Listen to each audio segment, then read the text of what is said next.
Namaste and in-law catch, and welcome to this episode of One World in a New World. I'm your host, Zen Benefiel, and as I've said before, Namaste and in-law catch come from two ancient languages, the Brahmi for Namaste, which means the divine in me recognizes the divine in you, and in-law catch comes from the Mayan, which means I am another you. So just imagine with that kind of ancient knowledge and taking that in and living that, what we might be able to do on a daily basis. Isn't that cool? All right, so speaking of cool, I've got a phenomenal guest today. I've known him as Swami Beyondananda initially. His name's Steve Bhaerman, and he's not just a comedian. He's really got a lot of really sense-making comedy. He's written several books. One of the main ones that I think is even most popular and quite effective is one that he co-wrote with Dr. Bruce Lipton called Spontaneous Evolution. And if you don't have it, you need to get it because it's a phenomenal book. And Swami's comedies sprinkled throughout it. So Steve also, when he first started, he started an alternative high school in Washington, D.C. So he's steeped in the educational processes, as well as being an accomplished writer and being a comedian for now 30 years. So we're getting quite old. And Steve, welcome to the show. Thank you, Zen. What a pleasure to be with you. And I'm glad we're reconnecting, bringing all of our experience, and who knows what we're going to say, but bringing all of our experience to this here and now conversation. Yeah, it's going to be a fun one. So let's just dive in. All right. So, you know, you've been doing the comedy for a while, and it's full of really kind of peeling back the onion and revealing our inner nature and what we can do with that. How did you first find that in yourself, and what prompted you to bring that forward? Well, first of all, comedy and humor was always something I had as a kid. I was really fortunate in that my dad was a funny guy. And I remember as a little child, my grandparents' apartment in Brooklyn, all of the aunts and uncles and cousins sitting around. And all I remember is laughing, eating, telling jokes, and laughing. So I grew up in that environment.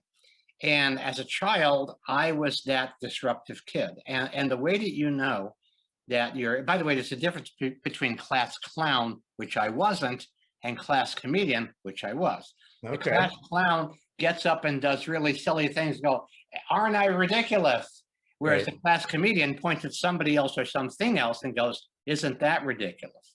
So or ask the teacher really, questions that are deeper and a little more comedic than normal.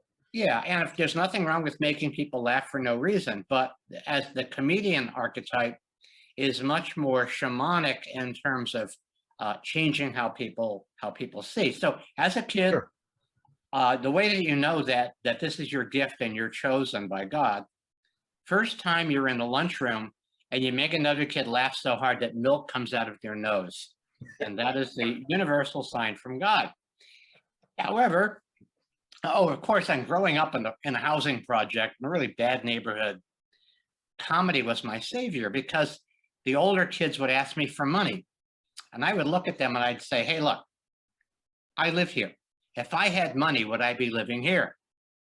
And they would laugh and leave me alone. So I learned early on to use humor as a weapon and a shield.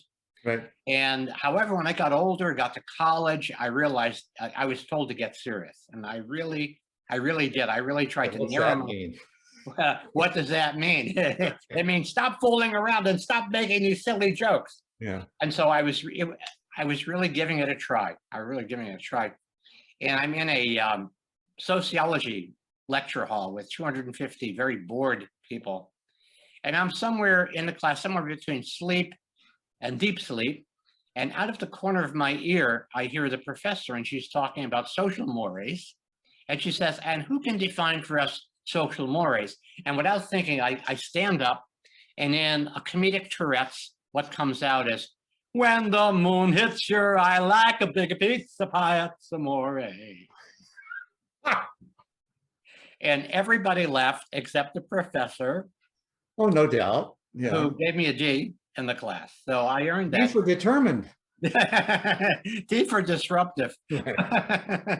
So anyway, but I tried to get serious, and I ended up being, as you said, started an alternative high school in Washington, D.C., had a book published by Simon and Schuster, went on to teach labor history at Wayne State University in Detroit.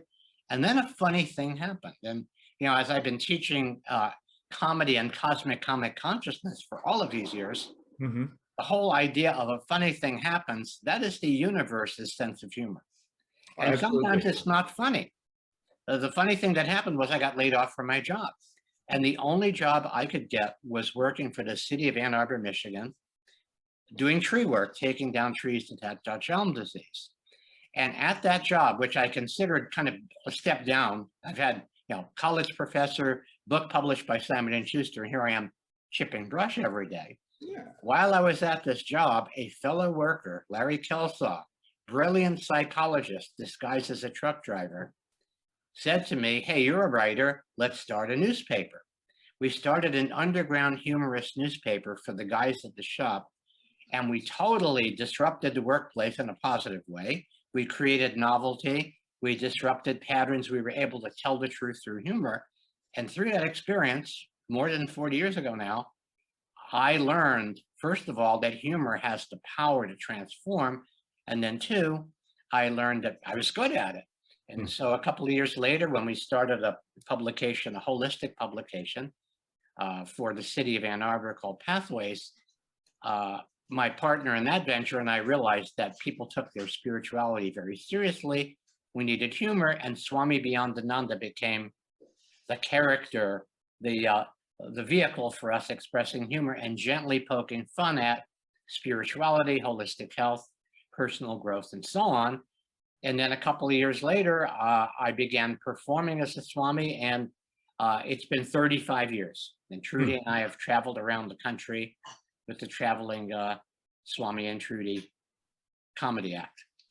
And it's a great one too. But before we go into that, I want to jump back a little bit. And the alternative school that you created, what was the impetus for it? A very graceful thing happened to me. First of all, I grew up in Brooklyn, very provincial. I hadn't a clue about what I wanted to do in the world. Very, very limited. Even though there was all this culture in New York, Brooklyn is like the provinces. And so when I went to Brooklyn College, which allows you to live at home for another 4 years, so you're essentially still a high school kid.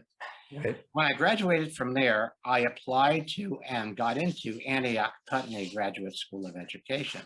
If anybody out there is familiar with Antioch, it's been for the last, I don't know, probably 80 or 90 years, experimental work study programs. And so Antioch sent me to teach in Washington, D.C. at a time when it was the March on the Pentagon. It was the year that Martin Luther King was killed. And so teaching in inner city Washington, D.C. was quite an experience that year. No doubt. And meanwhile, my friend Joel was teaching out in the suburbs, and his students there prevailed upon him to start an alternative high school.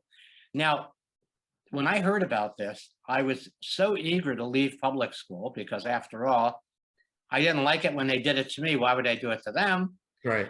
I volunteered to be part of this project. And the reason why it succeeded is because we had no idea we couldn't do it. Now, isn't that the you don't know what you can't do, right? So you just go do it. We did. We set up at DuPont Circle, handed out flyers.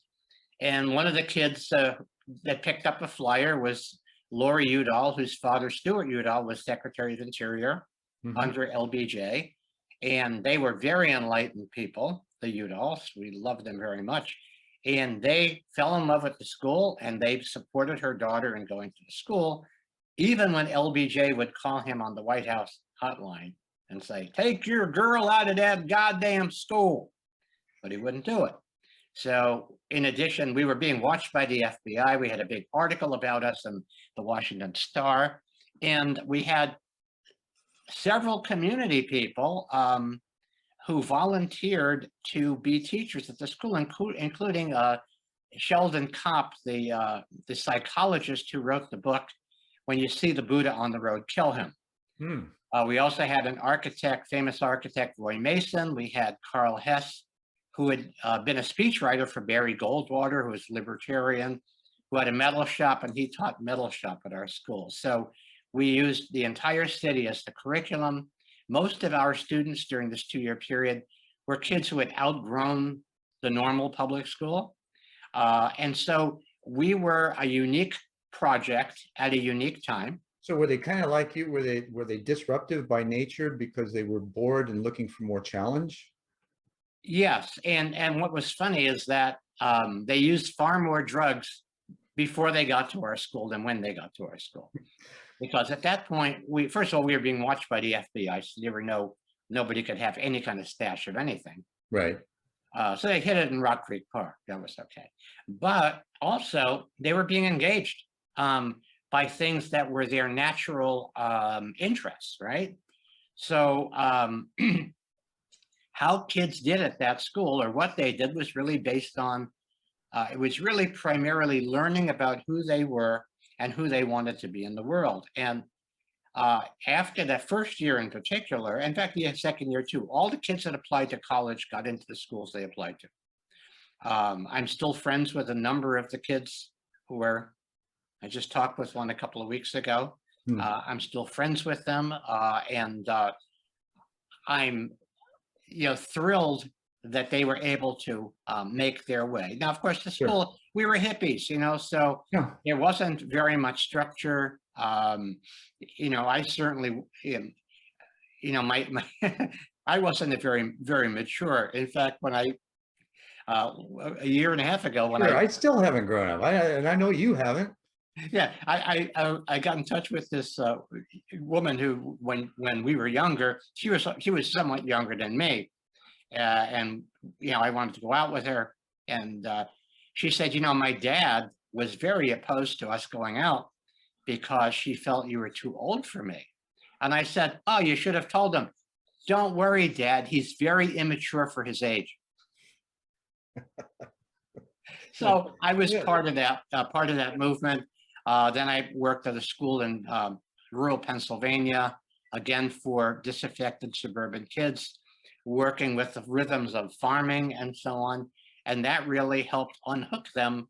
There wasn't any social media in those days, right? But it unhooked them from suburban life and the non-rhythms of the non-natural world. Well, it's interesting that you were doing that back then, and I don't even know if you knew this about me. I taught high school for almost 7 years. I had taught at 2 district schools, 3 different charter schools, had full charge of the curriculum at the charter schools. And eventually, and I got my second degree in organizational management. And for my final project, I wrote a business plan for an alternative holistic education village. Wow. Which was for at-risk kids. And I took it to the director of CPS education here, and he said, yeah, Zen, I love it, but you're light years ahead of us, and I don't know if we'll ever get there. Yeah. And so, I tried to get some traction with it. It wasn't ready. It was still way too ahead of its time. Now with this regenerative culture, engagement, and I actually presented it at a festival called Rebuild just a few months ago. So there's a resurgence there, which really made me happy to be able to do that. So then, as you got into the comedy, what are the things that you felt from your own inner being really needed to be addressed? Yeah. I've always had comedy. It's always been a perspective of mine. It's about seeing funny. It's about hearing funny. And Trudy, my wife, and I were talking about this because we're actually planning a class on humor relations, how to get off the battlefield and onto the playing field. And Trudy is a phenomenal teacher of humor because she didn't have it as a child. To me, it was like a natural thing. Like you're a musician who has perfect pitch. I grew up around comedy. I've never thought about how to teach it because it's natural to me. Right. She's had to learn it. And so she has, in her brilliant Virgo self, she has outlined how to actually learn how to tell a joke, how she began to engage with comedy, how to hear funny and see funny. And one of the key things about humor and creativity is that if you're playing with words, you're also associating concepts. When Absolutely. something is funny, it's when you've related two familiar things in an unfamiliar way. I'll give you an example. I had to do a presentation for an Ericksonian hypnotherapy conference that was focused on brief therapy, right? That was, because that's the whole thing now. Right. Won't be there for me. So I get up there as a Swami and I say, oh, well, I'm already in violation of your conference. This is a conference on brief therapy. I'm wearing boxers. But I will say that if more therapy was done in briefs, the therapy would be briefer. So I was able to look at a relationship of words, brief therapy, Right. and see that in a way that was novel, unusual, and people laugh because we love it when our minds are tricked. When we're not emotionally manipulated and our minds are tricked, it's like a baby playing peekaboo. We are totally delighted and surprised. So comedy creates space for people to think differently, because in that space of laughter, there's a vacuum. The mind stops, the usual linear patterns of the mind stop, and something else can come in and something else can emerge. Even in organizational development and working with different companies, I do some business consulting from time to time.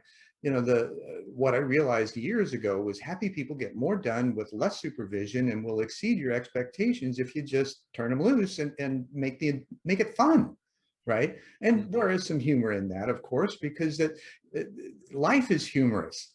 You just have to not take yourself so seriously, right? Yeah, and the key to humor is playfulness. Yeah. And even if you don't consider yourself naturally funny, when you cultivate playfulness, which anyone can do, when you cultivate playfulness, Ashley Montague, who lived to his late 90s, the anthropologist, used to call this neotenous traits that made us more young, more youthful. And the more we are around that, the more we are able to be funny spontaneously. And, most people, their funniest moments that they remember are times that they're with their friends and something is happening and one plays off the other and there's all of this jamming going on.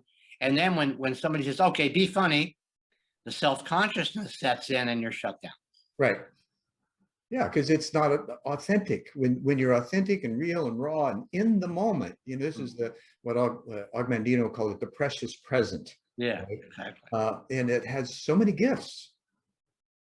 Exactly. So that's really a good point.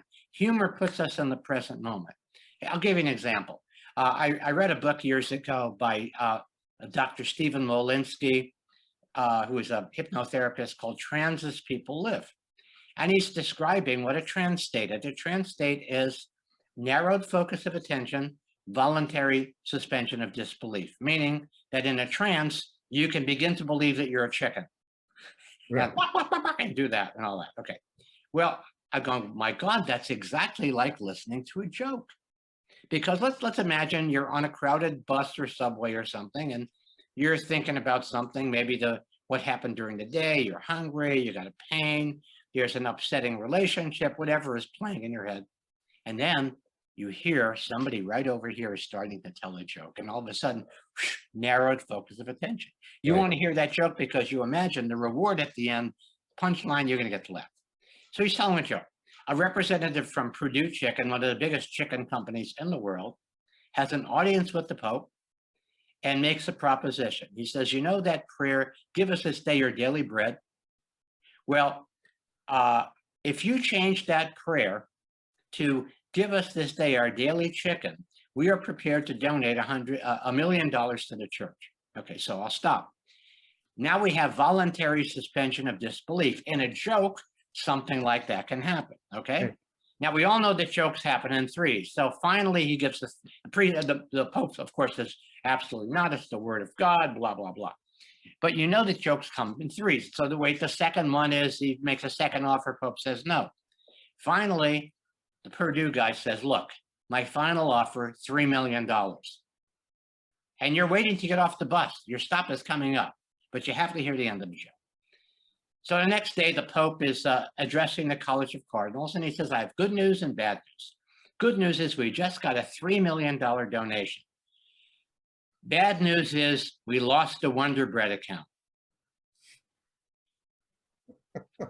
And all of a sudden, that entire universe that was created by this joke collapses in the burst of laughter, and then you're back to your regular life. Oh yeah, where was I? I was worrying about that, right? You know, and there's even science behind that. When you said collapsing, right? Yeah. The collapsing into the moment, you know, leaving the past, the future outside, and just being totally present. The sensation and the feel and the visceral experience in that moment is unlike anything else. Exactly. It takes us out of our minds and puts us into our heart. Right. You know, I have a technique that I share with my clients, my coaching clients. I said, you know, just put your fingertips together and feel your heartbeat in them, and just, you know, take some deep breaths. And when you can feel your heartbeat in your fingertips, you're officially out of your mind. Isn't that true? Isn't that true?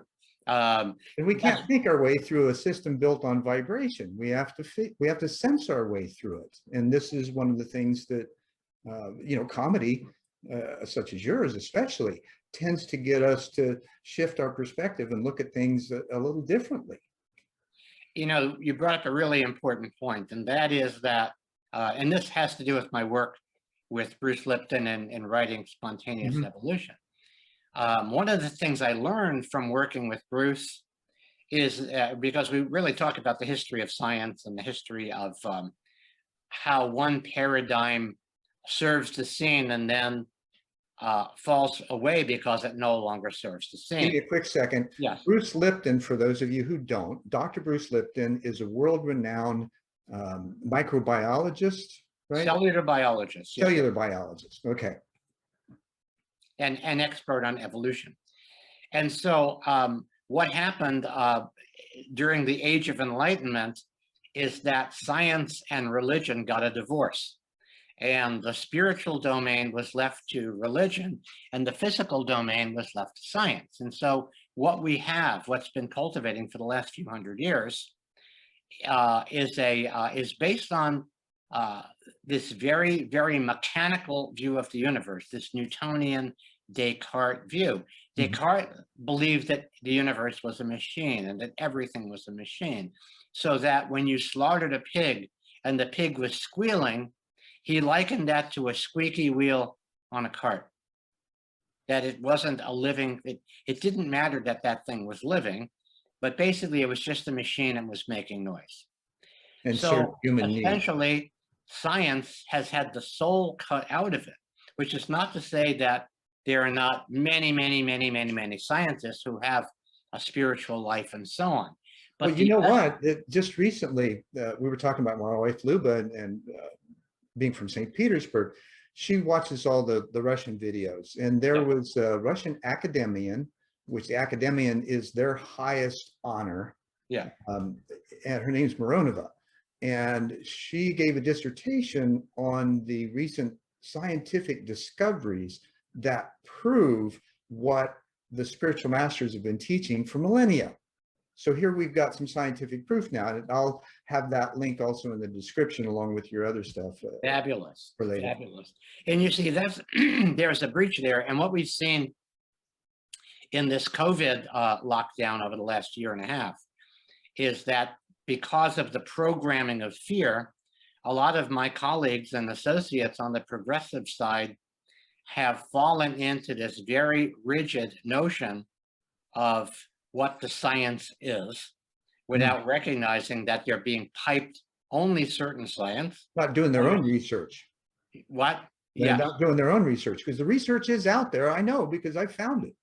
The research is out there, but it's suppressed. Right. And people are told that it's, you know, conspiracy theory or debunked. Now, my wife, Trudy, was born in Germany and lived there till she was 3 years old. As a teenager, she went back to live and work for a year. And of course, she asked her relatives, "What did you know about the Holocaust?" And pretty uniformly, they said, "We heard rumors about it, but we were told that it was American propaganda. And frankly, to believe anything otherwise would have been too horrific."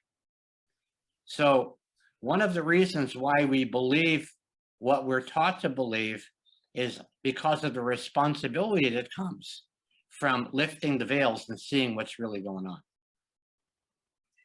So there's a well-known Navajo saying, "You can't wake somebody who's pretending to be sleeping."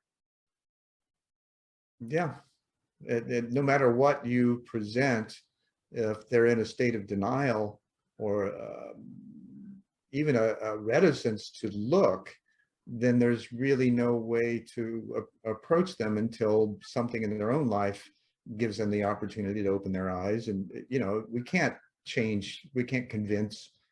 All we can do is present in some kind of sequential, sense-making order, right? And humor really helps in that, because it lightens, as soon as you begin to feel, and I know you do this too, that, there's a lot of us that are super sensitive. And so when we begin to talk about these things and we feel that audience condensing, right? And they're closing You up. can feel it, can't you? You can Oh, yeah. Yeah. So then that, okay, here's a time for, plug in a joke or do something silly to make people laugh and loosen that up and then take it to the next level.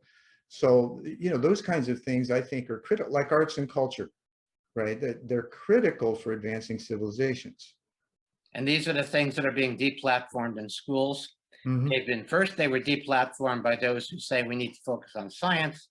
And now they're being deplatformed by all of the wokeness, which to me is differently asleep, Right. and all of that stuff. And it's feeling a lot like the Cultural Revolution in communist China back in the 70s, where anything that actually had any culture to it was considered useless.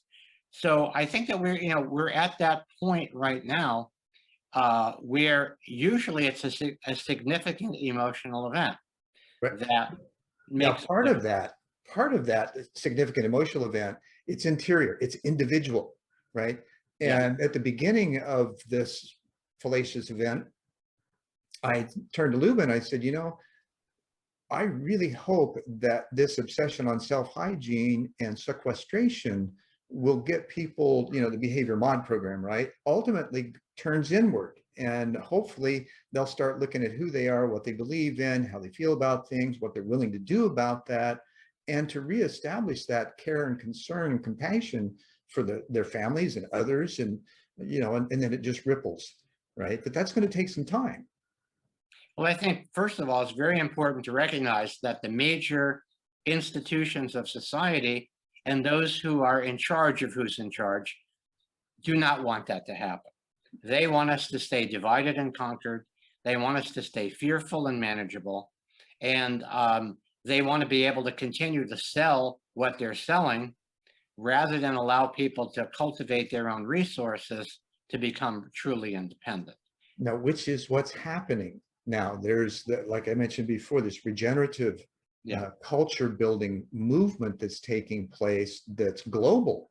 They're looking at how do we, and especially with the, I want to say redistricting, but the repositioning of remote workers, right? Yes, exactly. Now that they're no longer tied to location, they're starting to look for places where they can gather in like-minded communities and actually do something that they know works better than what we've had, and provide the models. It's still an experiment. We don't know what's going to happen, but we know that there are certain things that have been proven to work. And when you begin to bring all of these things together and go through the process of sense making and facilitation and making sure that everybody's heard, and bringing those things forth, that, hey, let's try this and see how it works, right? I really like the term that you use, sense making. Because what we have right now is a true Tower of Babel, with a lot of babbling. Right. And we've got the Tower of Babel in two ways. The first way, of course, is that all of these different languages that are not talking to one another.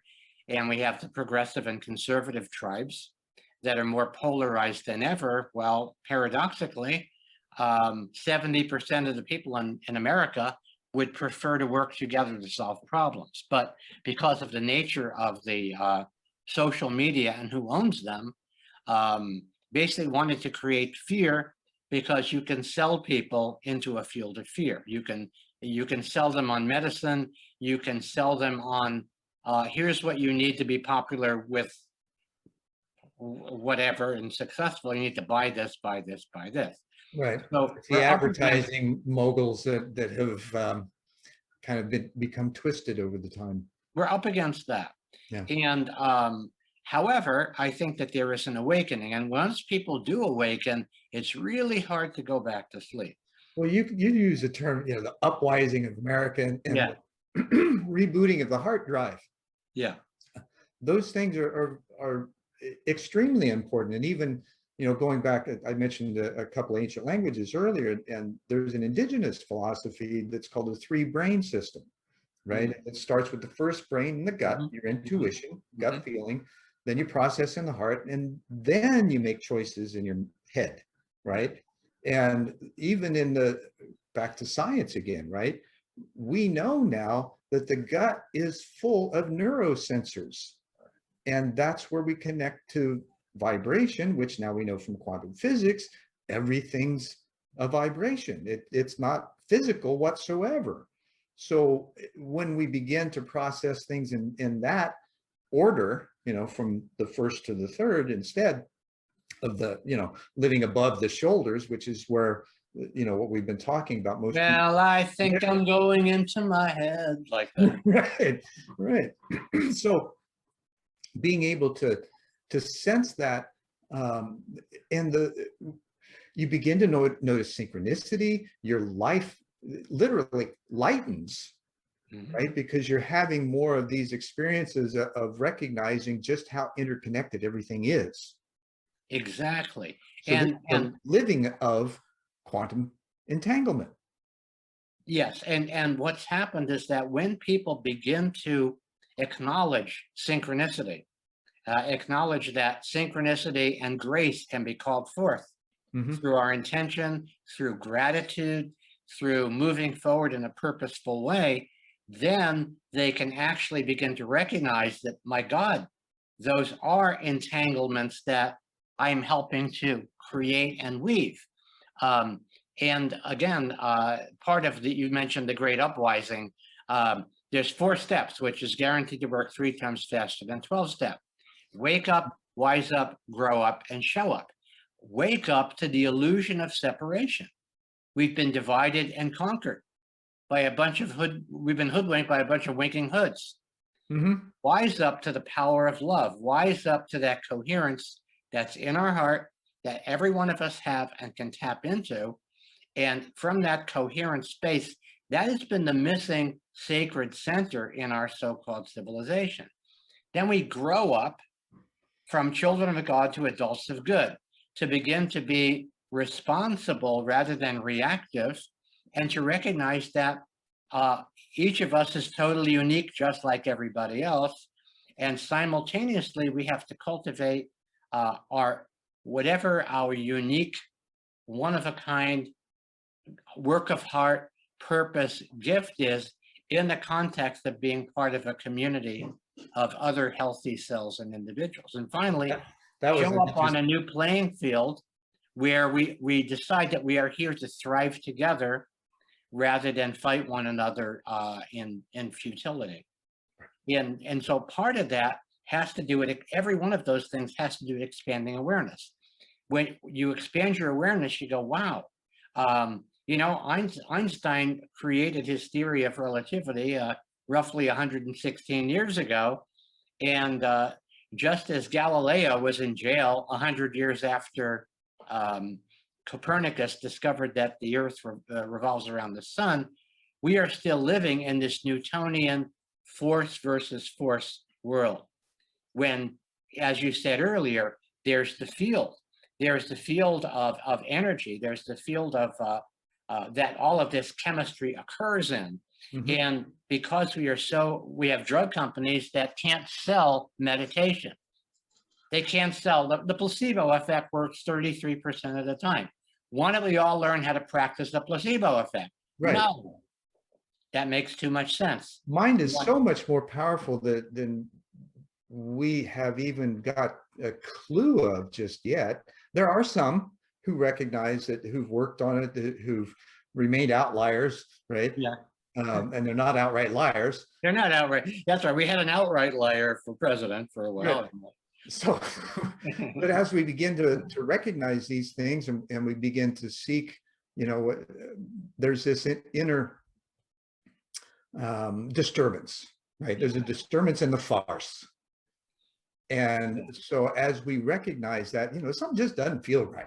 Well, it doesn't feel right because it probably isn't. So check in. Why? Why are you feeling that? You know, look around. You know, if you feel fearful, look around. And if there's nothing that's presenting, you know, something that you need to be afraid of, then relax. But, you know, that's, you know, there was a wonderful article. I would encourage people to go to Tom Hartman's website, Hartmann. He's got it posted on his website. It's an article he wrote 23 years ago.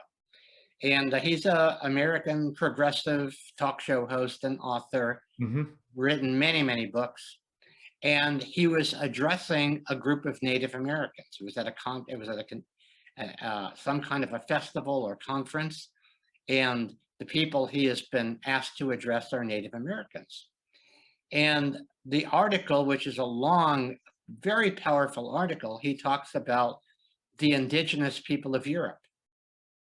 Prior to Gilgamesh, prior to when we became dominate or be dominated, prior to when agricultural societies were overrun by bands of marauders who forced us all to become military societies. Prior to that, there was a level of connection with the world, with the universe, et cetera, that we've lost, that the indigenous people have. And so modern people tend to think of those people as primitive and consequently dismiss what they have. So Tom Hartman's point in this article is that all human beings in civilized countries, and certainly in particular to Native American peoples who've been, you know, their history has been taken away from them here. And the Black people who in the course of slavery had their history taken away from them, treated inhumanely and brutally. All of us have the DNA of PTSD. We all have PTSD. And you're right. It is in our genes. We carry those memories, and we don't. You know, we call it junk DNA or some silly term like that. But there is so much information that we hold. None of it's junk. It's all operational. We just don't understand exactly how it's working. Exactly. And while there are scientists and researchers and intuitives who are working in that domain, it is very, very, very difficult to break through the soundless barrier of scientific materialism as a religion. So Bruce Lipton, you know, one of the most brilliant people on the planet right now, he will never be interviewed by public radio, never be interviewed on public radio, never interviewed on mainstream TV, never, because the ideas that he presents are contrary to the dominant belief system that only matter matters, that only the material world is real. You can't get there through, you know, maybe there's stuff on mindfulness and so on, but as the minute it begins to threaten commercial interests and being able to patent life and sell people stuff they don't need, right? Those people have no platform in this world right now. No, I've always wanted to be able to interview Bruce, and maybe you can help facilitate that. I had, back when I produced my original show, One World, back in the 90s, I had two guys I wanted to emulate, Bill Moyers and Dr. Jeffrey Mishlev. And I know you know Jeff. I do know Jeff. I met Bill Moyers. 28 years later, I get a phone call from Jeff asking me to take a look at an interview that he'd just done and thought that my audience in the ufology press side would be interested in it. And, I heard his voice, my heart just started pounding. I thought, oh my God, here, it's happening. And so, and I didn't really know how it was going to play out. So I had watched the video, wrote an article, posted it, sent a link to that and a link to my retitled book, Stubbing My Toe on Purpose. Love that title. That is, yeah. That subtitle, The Seminal View of Consciousness, Cosmology, and the Congruence of Science and Spirituality. So that I jump off the deep end there. But 3 days later, I got an email back from me. Excuse me. He says, would you like to come talk about it? In August 2018, finally was able to do that. So I know that, when intentions, like we were talking about earlier, intention is one of the most important pieces of this. When you can live with your attention on your intention and then have the interaction that takes place, then you find flow in that. It reminds me that Luba and I were in Tulum, or we were driving out of Tulum going to Chichen Itza several years ago. And we've been talking about self-awareness all morning long. And we're driving through the jungle, and all of a sudden this clearing opens up, and there's two signs in English in the middle of the Yucatan Peninsula. And they say, observe your intentions and observe your distractions. And it's like, okay, we've been asking for, the two things that are most important in self-awareness, and I'd have to say those are probably pretty close. It's amazing. Once you start to note these things, you see that that's basically how life works. And all of the rest of that stuff is filler. And those moments, we think that, it's got to be, a constant stream of flow. Well, no. It's those moments, it's those special moments where you have that deep connection and the acknowledgement, and then you go about your daily tasks and the doldrum and the things that, you have to do that you don't necessarily want to, but it makes those things much more enjoyable because you've just had that moment. And it could have been, most of the time it brings almost a humorous kind of sense to it because it's so, wow, I can't believe that just happened, right? Yeah, exactly. And so I think what's happening is that because of the internet, because of Zoom, the great benefit from all of this is not just working remote, but people being able to connect across the globe. Mm-hmm. And this is the key to what we're starting to call Weset, the Great Weset. Now, right. As you know, and maybe your viewers know, the World Economic Forum, the WEF, which spelled backwards is FEW, which means few, a few people who've decided the destiny of the world, and they have their money that they're going to perpetrate this on the rest of us. Not even necessarily malintent, but just seriously deficient in deep knowledge of what's really true. I totally agree with that. We got his book, COVID-19, The Great Reset. Yeah. And he asked a couple of questions that really stood out in my mind. The first one was in regard to the people coming out of sequestration. And it was, can we be caring and compassionate toward each other coming out of COVID? That's a legitimate question. Very much so. Now, where his intention is with that, I'm not sure, based on the rollout of what you're talking about. The banker, what's his name, who wrote that book? Klaus Schwab. Okay. Yeah, he's the executive director of World Economic. Yeah. And founder. Yeah. And the second question involved businesses is, can we be agile? Right. So, can we be flexible when we need to and not be stuck in the old modes that are rigid and strict and have very little wiggle room in them? Or can we look at, using this new sense-making idea, right, of, what works best and how do we need to move in that, and how quickly can we respond to market changes and new products and, and making things that actually make the world a better place, or recycle those things that have been diminishing the world in new ways. And I think that it's really important.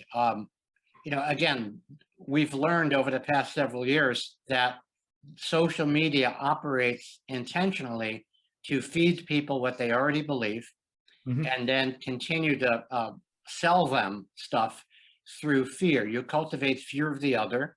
And so consequently, both of these tribes have dehumanized one another. It's really shocking for me to see what progressives imagine Trump supporters to be like. And it's probably as angry as and insulting as what Rush Limbaugh used to say about liberals. But it's really the same thing. It's basically fear and separation, cultivating separation. And as a So wise man once told me, fear is false evidence appearing real. What how's we that? seek to do, false evidence appearing real. What we That's seek to do, free every anxious reaction. And then, of course, this was a mixed blood Cherokee that explained this to me. It's about 20 years my senior. And my response to that was, yeah, most of the time we just want to F everything and run. exactly. That's the other aspect of fear. Right. Fight, flight, or freeze. And we're less intelligent, as Bruce Lipton would tell us, because what happens is all of our blood flows from the frontal cortex to our extremities. So in a fear situation, we're very prepared to deal with a fire. We're not very prepared to creatively solve a problem. Mm-hmm. So when everybody is put into that state, then it's a state of warfare where it's constriction. You can actually feel your body constrict. Well, how can you find flow when you are the bottleneck at that point? Exactly. So I think right now we're at that point. Bruce likes to talk about this as being in the chrysalis, as the caterpillar is becoming the butterfly. Sure. Caterpillar, interestingly, is a critter that devours 26,000 times its own weight in the course of its lifetime as a caterpillar. So we are in the process of transitioning from this caterpillar consumerist. Yeah, that reminds me of America using 40% or 47% of the world's resources. Exactly. I think that's the number I heard. Yeah, and if we look at how much we spend on healthcare and how healthy we're not, I mean, we call this irony deficiency. So you're pumping ironies. You're the conscious. But anyway, when we're in that fearful place, we're much more controllable. And so I've been watching that happen.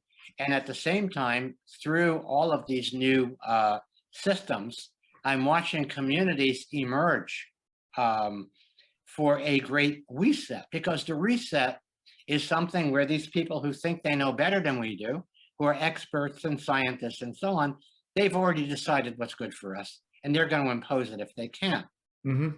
So reset is the only thing that can work, because life always happens from the ground up. Life, no matter how you try to pull the weeds will always persist. They will always come through. I'm going to really jump off the precipice with this one.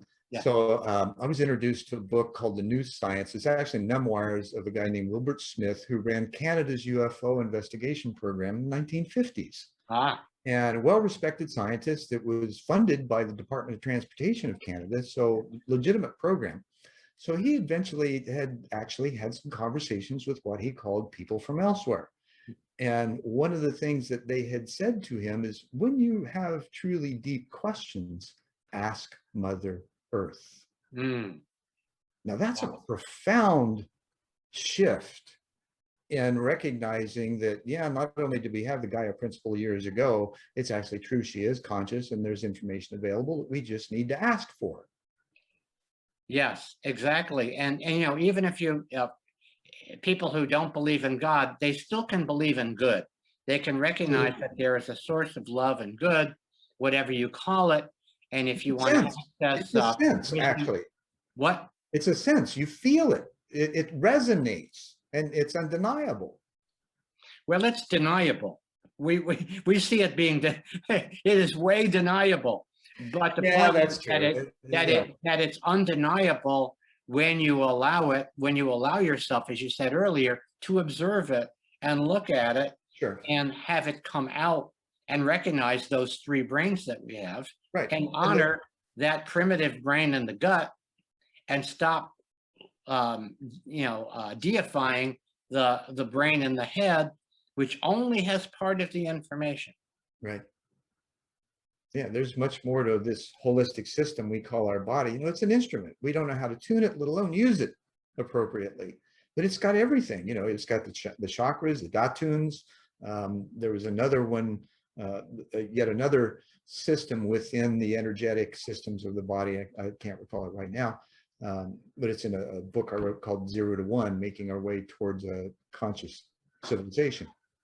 So it includes all of these kinds of perspectives. Mm-hmm. We are that, it's a holistic system. Everything is a holistic system. We're just seeing the pieces of it, and like we're grabbing the tail of the elephant, thinking it's the elephant.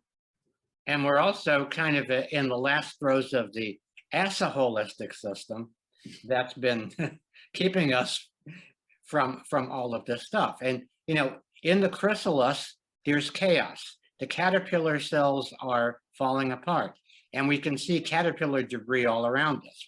It's not just the building that fell in Florida, but we're seeing infrastructure. A friend of mine is an expert on water systems. He says the water infrastructure may as well be that building in Florida. So every one of the systems that we have created, the structures that we've created, where the spirit has gone out of those structures, they're all set to fall apart. Right. Our economic structure, all of that. Now, one thing that I have to say, though, is that when those things were created, I don't think there was any malintent. We did the best we could with the materials that we had, and thinking that those materials would last much longer than they do, which is why our infrastructure is crumbling, because we didn't really think about the longevity of how important especially the physical structures in the infrastructure would need to be in order for them to last. And now we're needing to, replace everything, and we're diverting money elsewhere when we need to really look at our own infrastructure and how we can bring that together. Now, this brings up a point that Jose Arguelles and I were talking years ago, and about the shift from the Piscean to the Aquarian age, and what the whole, the solstice of 2012 had to do with it, and the harmonic convergence, the window, and all that kind of stuff. Well, simply put, there was an escalation of awareness and consciousness that kind of paralleled the information curve up to the tipping point, which was the solstice in 2012 or thereabouts, right? Mm-hmm. And then, so what do we do with that? Well, we implement that back into the existing systems. So we have this better understanding. So we're looking for, how does this work better, rather than this is what we need to do. So there's a completely different shift in that. And as a result of the awareness shift and the filling of the thoughtmosphere, so to speak, we now have these old structures that don't resonate with a better designed order that are coming to the surface for reformation, and for us to just look at, okay, we need to build better models, right? We don't necessarily need to rip things apart. We just need to be more conscientious and conscious about what we are creating from now forward. And it's happening. Certain things can be repurposed. I mean, you can take an abandoned shopping mall and turn it into co-housing. You can take an abandoned lot and turn it into an urban farm. So certain things can be repurposed, but certain things can't be repurposed because their original purpose is obsolete and obsolethal. Mm-hmm. Yeah, so you can't take an infrastructure in an insurance company that's designed to find ways to deny your claims. You can't take that. Yeah, built on actuarial tables. Yeah, you can't really do that. So the thing is that the paradox that we're facing right now is that in the short term, certain infrastructures need to be patched so that people don't fall between the cracks. If you have any kind of empathy, rather than just focused on cold systems, you recognize that the complexity of it requires care for people in a way that hasn't happened. Right. And it doesn't matter what the product or service is, it's people that make it happen. Exactly. Exactly. And, again, in management, I mean, in a certain regard, and this as a coach and consultant, that, over the last 30 or 40 years, there have been really great breakthroughs in management to where what you said earlier, happier people are more productive. So if we change the workplace to do that, but Even MIT got on ball. So what was it called? Transforming Business, Society, and Self was a series that MIT put together. Otto Scharmer and Peter Senge, world-renowned systems thinking guy. Yeah. 32,000 students involved in this program. It was amazing. So and these are all over the world. So these kinds of dots are placed. Yeah. And they're looking for connection or further connection now. Yeah, and Otto Scharmer's work is very valuable, like Theory U, et cetera, et cetera. Right. And again, this all has to be addressed as a system. And in looking at what really needs to change, what comes to me is the heart of the matter is the matter of the heart. That the number one thing that needs to change is we need to shift into heartland security. That we need to recognize that what's been missing in our secular culture is a sane and sacred center that is bigger than both religion and non-religion, and it harkens back to the original meaning of the word religion, which comes from religare, reunion with God. Yeah, reunion. Or reunion with the. I forget the exact. It's kind of, it's interesting. It's the same root that ligament comes from. So it's something that connects us. It connects us to the web of life, to the web of love, and to the divine. And so even if, I love John Lennon's Imagine, and I would only impose one line change. Instead of "and no religion too," I would change it to "and all religion true." So that whatever ways that people find to engage with this ineffable, that it all fundamentally comes back to that truth that we're all united in love, and that separation is an illusion. And the separation, that's the illusion, and I know I didn't have much of a chance to talk to you about this. In 1975, I was in college, and I was having some really issues. I was adopted or orphaned as a baby and adopted, and so I had these questions going on. Then I hit the college. It's like, okay, who am I? What am I here for? What am I going to do? And I actually hit my knees and I prayed to know what truth was, and I was willing to die for it. Wow. Be careful what you ask for. Right? Yeah. So the following week, I came back from class. It was November 11th, 1975. It was Tuesday afternoon, if you got the Moody's in the background. Yeah. And I'm listening to Journey's first album, and this voice I've been familiar with since a kid asked me if I was willing to die for what I believed in. And I'm like, I had that moment. I didn't fully clench because it was that important. And my first thought was Christ consciousness. It felt a little empty, didn't question it, just moved on. And the second was cosmic consciousness. And that felt full. So I said yes. And then the guitar riff comes up, I leave my body, turn around and look at it, laying across my dorm room bed, turn back to look where I'm going, and immediately engulfed by white light with this iridescent, effervescent, really high-pitched sense, right? Mm. And there was more to that. I asked if there was more, and I went beyond it. But when I came back, the first thing that I grokked was, we are all cosmic consciousness condensed into form. Just don't know. And we've never lost that connection. And so just recently I put together a little video that expresses, we're that point of light incarnate that bounces back and forth between the great light. And it's not religion specific, but it's not affiliated with any religion, but it's within them all. And so that's exactly what you're talking about.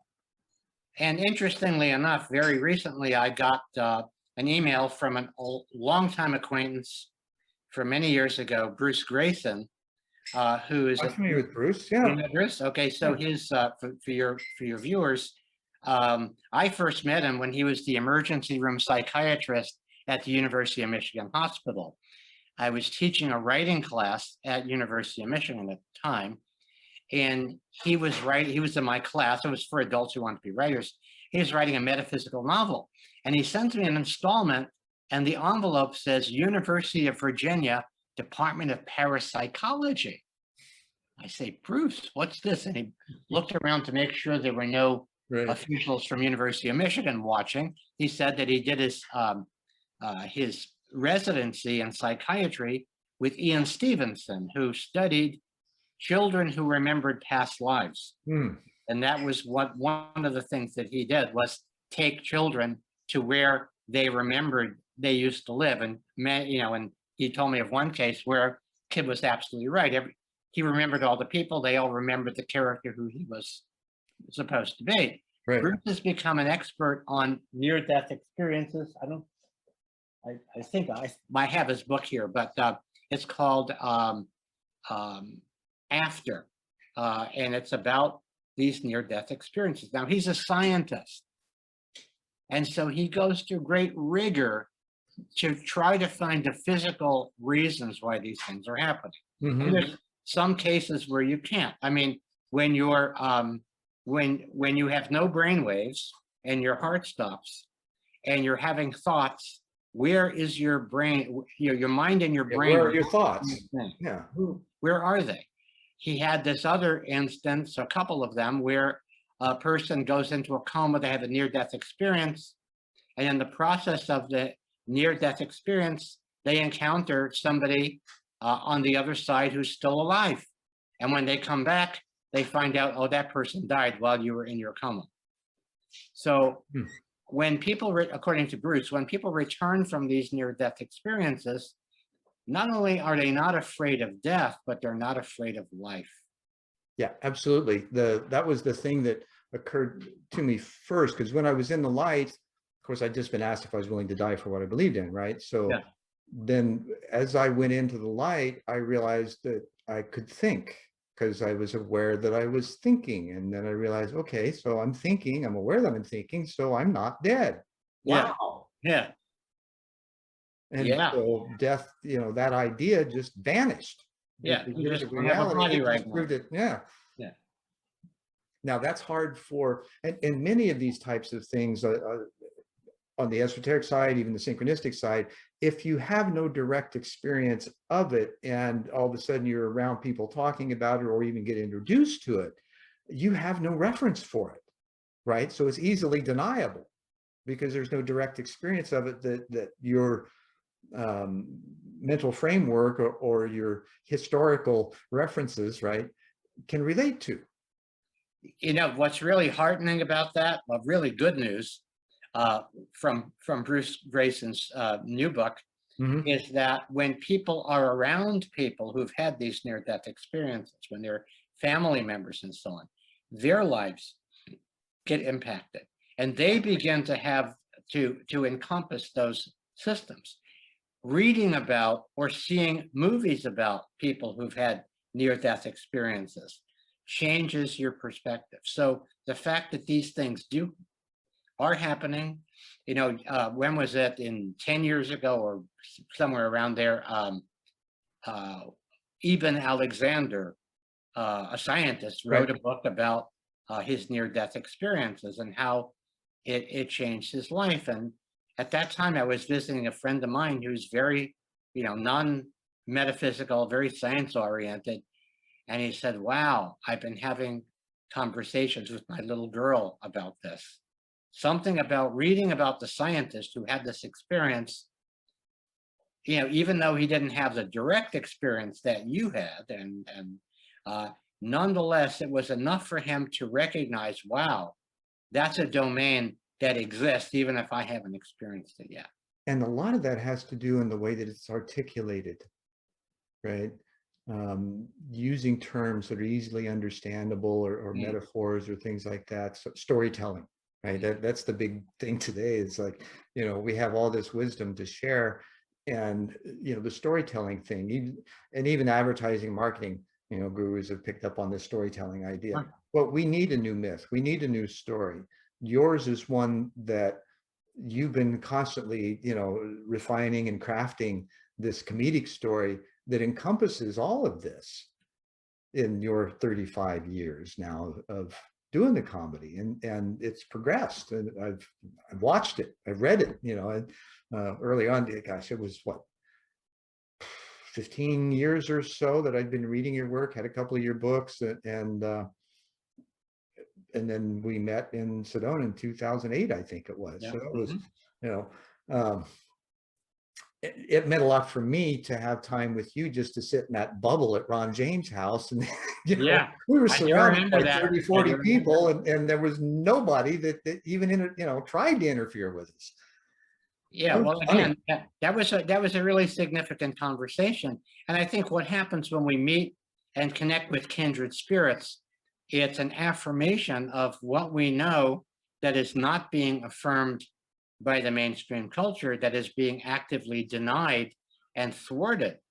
And so part of this, you know, part of what's really important right now is for us each to cultivate that spiritual center, to find a connection that has been disconnected by separation. Now that leads me, you know, because we are coming up on the pseudo time. Well, but time is an illusion. Yes, it is. You know, here's another thing that the people from elsewhere told Wilbert: time is a measurement of the change of entropy. Aha. Yeah. In their world. Well, yeah, entropy is reality. I mean, entropy does happen. That does happen. Yeah. Like the infrastructure that's falling apart. So that doesn't happen in the physical world. Entropy falls apart. So it's kind of, you're talking about half-life. It's a half-life. So time can be expressed in a half-life. How long does it take for that radioactive particle to dissipate into nothingness, or almost nothing? And that, well, and even in the moments, right, when Mihaly Csikszentmihalyi, Flow of the Psychology of Optimal Experience. Yeah. He says that time is, again, it's an illusion, because he akins it to a jazz quartet that's improving, right? Yeah. It's just having a musical conversation. Time disappears, ego disappears. All it is their instrument, and even their instruments, it's like everything just becomes one. Mm-hmm. And there's this conversation, and I've experienced that as a progressive jazz and rock drummer. And those moments are just phenomenal. Yeah. Now, so back to, as we move forward, because there are signs, and we can recognize those, and we can drill down into the various things that show evidence of it. How, or what would you say would be a reasonable or even a profound daily practice to help move into this new living awareness? Well, first of all, it's really important to reconnect as individuals, because there can't be a collective movement without individual transformation. So it's kind of like the proverbial 100th monkey. There's a critical mass of the uncritical masses. If you're looking at the curve, you know, we're maybe over here. Right. And then, you know, the early adopters and so on. Once you get here, then you're getting the majority of people. But in order to get to this one particular place, to get the momentum, to push through the entropy of things that want to stay the way they are, you know, and all of that stagnation. And there's a book that I love. It's called Love Without End by Glenda Green. For the last 23 years, I've enjoyed that book. Found tremendous, powerful spiritual truths in that book. Many people I know who've delved into many paths keep returning to that book. It's basically channeled by Jesus. Glenda is a famous portrait painter. Story is Jesus came and sat for a portrait. They had a conversation. That sounds like a hokey premise, but when you read this stuff, you will find the jaw-dropping truth in what is being said, in depth, going into science and many, many other fields. My wife has that audio book, and we've listened to it, and it was amazing. Yeah, we first heard it has 12 cassette tapes Mhm. back in 1998. That's how we first found this information.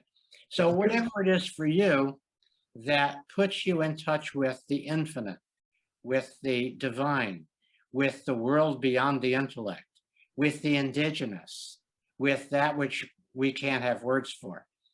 And so for everybody, it's different.